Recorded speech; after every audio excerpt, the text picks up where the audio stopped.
An overview of ownership. In this webinar, we will explore various ownership topics, including multiple entities, ownership changes, partial sales, mergers, and the information required by the Rating Bureau in order to properly document our records.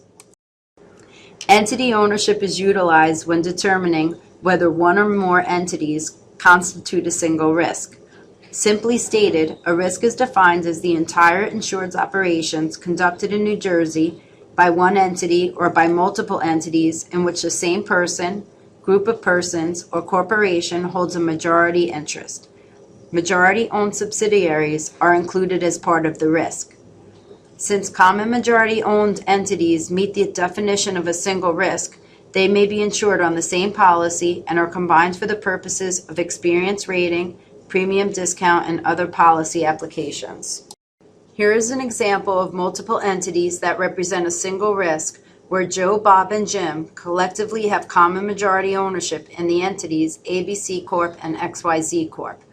The entities may be insured together on the same policy or on separate policies. Because the entities represent a single risk, the experience they develop is combined for experience rating purposes.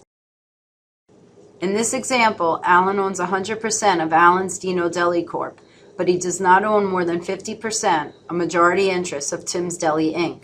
As a result, the entities must be insured on separate policies and treated as separate risks. Each risk may develop its own experience rating. When an entity or entities undergo ownership changes, the Rating Bureau reviews their ownership information to make appropriate determinations. A nominal change occurs when there is a new majority owner or owners who held at least 15% interest prior to the change, or there is no new majority ownership but the owners held at least 15% interest before the change. Nominal changes result in the continuation of the prior entity's experience by its successor. A material change occurs when a new majority owner or owners held less than 15% interest prior to the change, resulting in the discarding of the prior entity's experience and the successor entity starts as a new risk. Here is an example of a nominal change of interest. Madeline owns 50% of Terry's Nail Spa Inc. and now owns 100% of the same entity, which has been renamed Nellie's Nail Salon Inc. Since this is a nominal change, Nellie's Nail Salon Inc. retains the experience of Terry's Nail Spa Inc. Both entities will share the same combination ID for Rating Bureau records. Here is an example of a material change of interest. Jenny owns 100% of Jenny's Deli Inc. The entity was sold entirely to Sal, who now owns 100% of the entity and has renamed it Sal's Deli Inc. The experience of Jenny's Deli Inc. is concluded and coverage for Jenny's Deli Inc. is terminated as of the interest change date. On the same date, coverage for Sal's Deli Inc. begins as a new risk with a new combination ID on a new policy written at manual premium. Any applicable experience developed for Jenny's Deli Inc. will not apply to Sal's Deli Inc. This ownership exhibit sets forth the questions that are asked and answered when there are changes of interest other than for proprietorships. The ownership questions are raised in order to determine the nature, nominal or material, of changes of interest that occur. This proprietorship change in ownership exhibit sets forth the question that is asked when there are changes from a proprietorship. The answer to the question in the exhibit determines if the experience of the proprietor is retained by its successor, nominal change of interest, or discarded, material change of interest.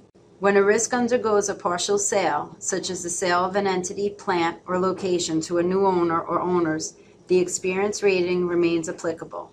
The portion of the risk that was sold no longer qualifies it for experience rating unless the new owner or owners are already experience rated separately.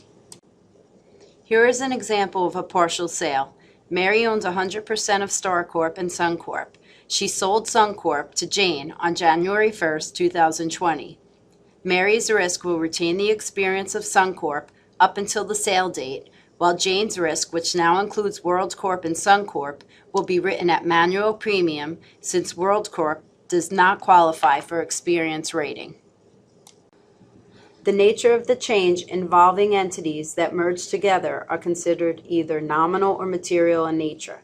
depending on the percentage of ownership held by the owners of the acquired unit after the merger.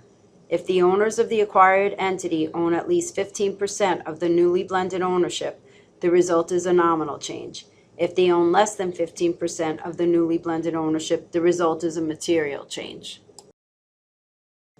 This merger of entities exhibit sets forth the question that is asked when there are two entities that merge.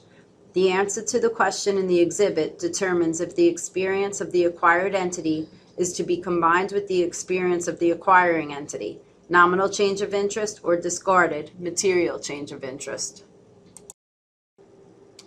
It is required that specific ownership changes are submitted to the Rating Bureau on a timely basis.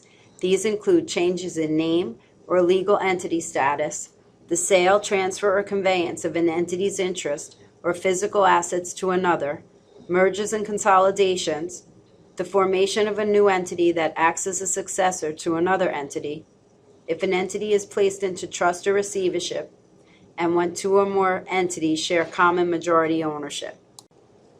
NJCRIB Managed Ownership Platform. The Rating Bureau plans to unveil a new online NJCRIB Managed Ownership Platform in January 2020. The platform, available at www.njcrib.com, will allow for streamlined processing of ownership by insurers, agents, and employers with the Rating Bureau. We welcome all participants in the utilization of managed ownership. Thank you for watching. For more information or assistance, visit www.njcrib.com or call 973-622-6014.